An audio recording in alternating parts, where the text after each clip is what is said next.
and you don't realize that it is completely the other way round, that this world you experience is precisely this world that you yourself project. That is, the world is in you. You are not in a world of space and time, and birth and death, but the world is in you. The fact that you are currently experiencing this world at all is solely due to the fact that you have been born for eons of time,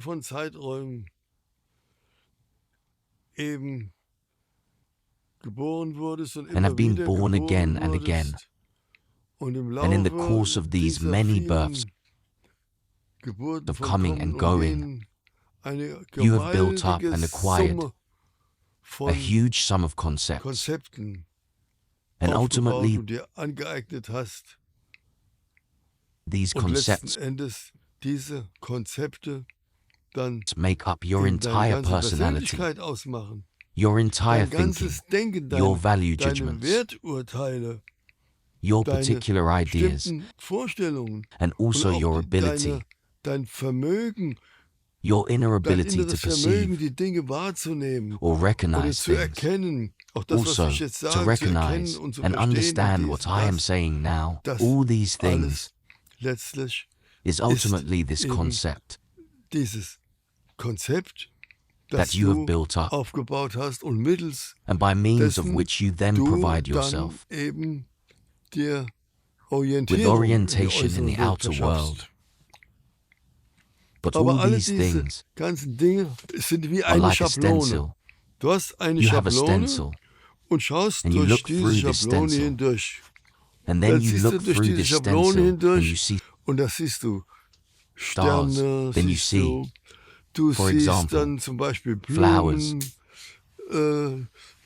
cut out like a flower, and then a leaf, then suddenly you see a deer, and so on, and you think that this is really there.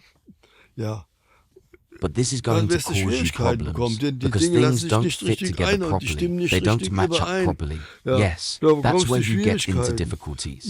Some people then get to the point where they no longer have any orientation, and they also have no one who can somehow help them. Then they fall into alcoholism or other drugs, and in the end, they really think that this is the world they perceive.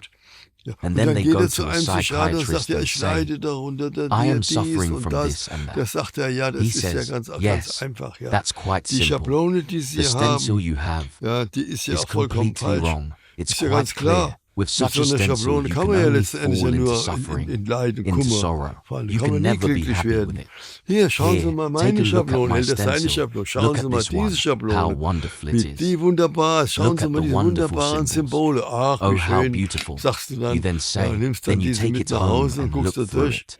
Yet then the difficulties come again. It all doesn't match again. You're not happy. Because in the end, the one symbol that is beyond all form, that no stencil can really represent, is not there at all, and you look for it and look for it, but you don't find it, and you become increasingly unhappy, and you go to another psychiatrist who says, yes, well, I don't want to say anything bad about my colleagues, but what the other colleague gave you is really, well, I have to say honestly, total nonsense. Look here, this stencil is the right one. You have to take it. If you look through it, you will be happy, and you will be able to live beautifully in peace and contentment. Oh, at last, you say, no sooner are you home than it starts again. Dann gehst du zu einem spirituellen Lehrer, und der kommt dann wieder an und sagt, ja, ein ganz anderes Symbol. Hier gibt er das Symbol von religiösen Dogmen, religiösen Lehren, Verhaltensmustern und rituelle Handlungen und das alles, ja, da fängst du an, machst 1000 Niederwerfungen und dies und das und jenes, 1000 Gebete, machst alles das. Ja, aber es macht dich auch nicht glücklich. Es It geht goes immer so on and weiter, on bis until auf einmal suddenly einer sagt, someone says, geh doch mal "Why zu einem don't you go and see Zen-Meister. a Zen master? Warst Have schon you bei einem already been Zen-Meister? to Nee. see a Zen Ich master?" sag, geh mal zu No, einem he Zen-Meister. says, "Go see a Zen master." Gut, No gesagt, sooner getan. said than Du done. gehst zu You einem go to a Zen-Meister. master, Und and then dann he looks at schaut er you, dich an und and sieht dich mit sees you deinen with all ganzen your Schablonen. Was stencils. macht And er? what does he do? Er He nimmt takes his Zen seinen stick and Zen-Stock knocks all und your haut dir stencils out deine of your ganzen hand with one Schablonen aus blow. der Hand mit einem Schlag. Und du And bist you are frei. free. And Sagt say, Donnerwetter, "Well, I never. das war ja alles That was all nur just ballast." Ballast gewesen.